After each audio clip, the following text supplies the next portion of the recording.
guys, I'm Nakia from Double Dose Muay Thai, and today we're going to talk to you about stance. So when I say stance, I mean your feet, your legs and your hip position, and this is going to create the foundation for everything moving forward. So when you have a good stance, it's really easy to throw all your techniques, it's really easy to do your combinations, and it's really easy to maintain balance as well. So it's a really important piece of the puzzle, all right? So first thing we need to establish before we get into how to build your stance is, are you left-handed or right-handed?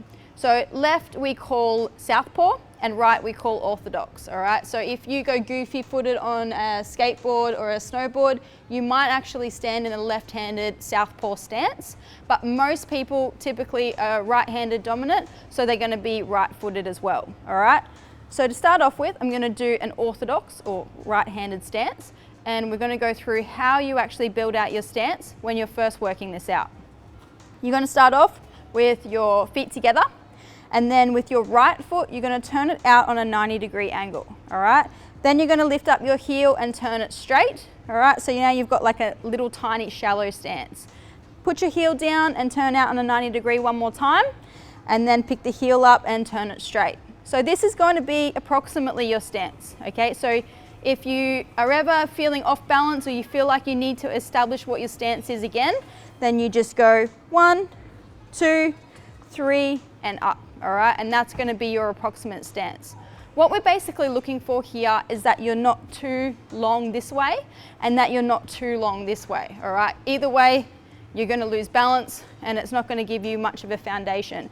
But if you are nice and square, I like to imagine that there's like an imaginary square under me and your feet are sort of nicely under you, then that's what we want to look for. They're going to be about hip or about shoulder width apart, all right? But if you ever forget and you need to reestablish, it's very easy to go 1, 2, 3, and up, all right?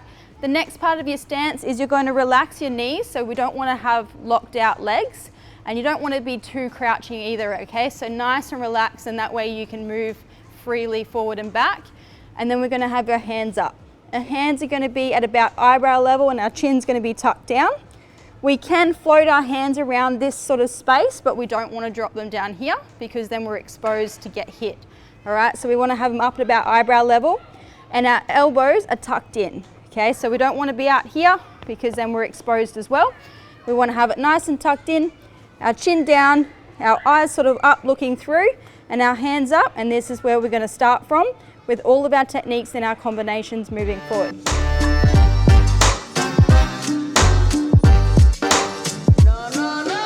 All right, so that's your stance, so it should be pretty easy.